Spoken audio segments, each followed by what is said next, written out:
Moi, je ne connais aucun policier, aucun gendarme qui ait attaqué des gilets jaunes. Ne parlez pas de répression ou de violence policière, ces mots sont inacceptables dans un état de droit. Il y a beaucoup d'affaires avec des éléments assez probants, avec des témoignages assez clairs, et une justice qui, selon moi, fonctionne très mal.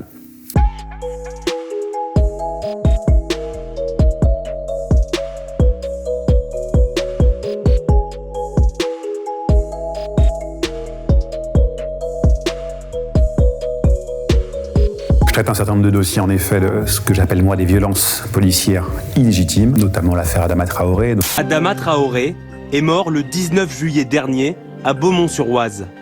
Après une interpellation musclée, il meurt 2 heures plus tard dans la cour de cette caserne.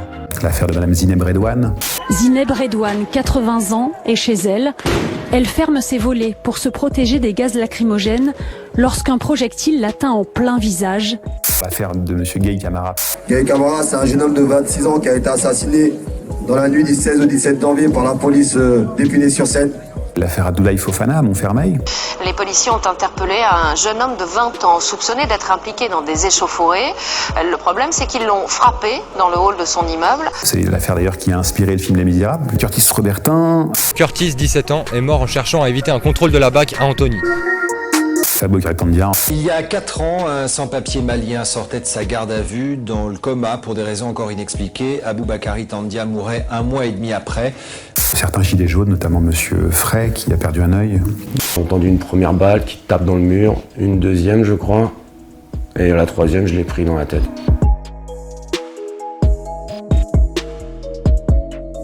Il est vrai que dans tous ces dossiers, les magistrats ne vont pas au bout des investigations. Je pense notamment aux reconstitutions, très importantes en la matière. Ça a été le cas dans l'affaire Adama Traoré, où les juges avaient dit oui dans un premier temps et en fait ne l'ont jamais réalisé. La deuxième difficulté qu'on retrouve souvent, c'est une communication erronée, une communication parfois mensongère. Ça a été le cas récemment pour Madame Redouane, où le procureur de Marseille avait quand même osé affirmer face aux médias qu'il n'y avait pas de lien entre la grenade et le décès. Zineb Redouane est sur son balcon. Atteinte chez elle. Elle ne manifeste pas. Par une grenade lacrymogène. Non, elle ne manifeste pas. Elle est atteinte par une grenade lacrymogène. Oui. Elle va à l'hôpital parce qu'elle est blessée dans ce cadre-là. Et l'enquête indique qu'elle meurt d'un choc opératoire. Alors je veux bien qu'on accuse la police de tout. Lorsqu'il y a un décès suspect, entre guillemets, avec des soupçons de violence policière illégitime, il n'est pas rare qu'une première information soit donnée aux médias, soit par les policiers eux-mêmes, soit par la préfecture.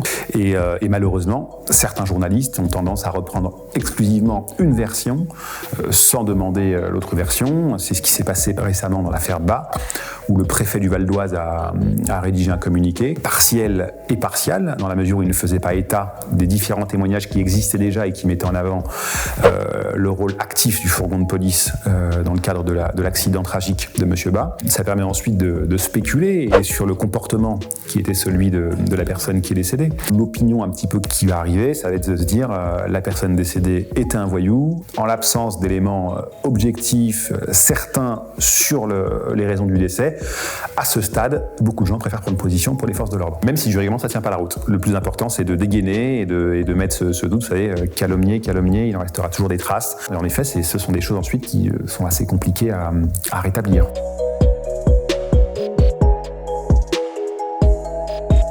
L'énorme difficulté, c'est que la défense des policiers soupçonnés de violences illégitimes est très ambitieuse. Leur système de défense, c'est grâce notamment à des experts de très mauvaise qualité, c'est de dire que le décès ne résulte même pas de comportement policier. C'est-à-dire qu'il faut déjà démontrer dans un premier temps, et ça peut prendre 5 ans, 6 ans, que le décès a un lien avec la violence d'une interpellation, par exemple. Et ce combat-là est déjà extrêmement compliqué, parce que des médecins vont venir vous dire qu'un tel avait des grosses maladies, qu'il est mort tout seul, qu'il est mort parce qu'il a couru, enfin, beaucoup de choses parfois qu'on a totalement inventées. Et c'est seulement une fois que dans ce travail d'expertise médicale, on démontre un lien avec l'interpellation, seulement à ce moment-là qu'on rentre ensuite sur la question de la légitimité des violences. Le vrai bras armé des décisions de non-lieu, c'est des expertises de très mauvaise qualité réalisées par certains médecins. Et dans l'affaire Adama Traoré, c'est flagrant. On a vraiment des médecins qui ont inventé des pathologies. Vraiment inventé des pathologies, c'est extrêmement grave. J'accuse Caroline Rimbaud, médecin expert mandaté par la justice, d'avoir inventé une pathologie cardiaque comme cause de la mort d'Adama Traoré. Les solutions concrètes pour améliorer les choses, peut-être des sanctions plus lourdes à l'égard des policiers reconnus coupables, arrêter aussi de féliciter et d'accélérer la carrière des acteurs judiciaires de très mauvaise qualité, je pense notamment aux experts. Vous voyez, je vous donne un petit exemple. Il y avait la directrice de l'Institut médico-légal qui réalisait donc les autopsies, Madame Dominique Lecomte. Cette dame s'était fait remarquer dans l'affaire Malekou Sekine. Un cortège imposant pour un seul mot d'ordre, plus jamais cela. Le deuil de Malekou Sekine, mort après un violent matraquage la semaine dernière. Arrêt cardiaque, consécutif aux coups portés par les policiers. Arrêt cardiaque dû à la peur. Une enquête est ouverte par l'inspection générale des polices, la police des polices. Et c'est elle qui avait rendu le premier rapport en indiquant que son décès résultait d'un effort intense parce qu'il aurait couru quelques centaines de mètres sans mettre en avant les dizaines et les dizaines d'hématomes qu'il avait sur le corps. Et cette même personne ensuite a eu une super promotion car elle est devenue directrice de l'Institut médico-légal tout simplement.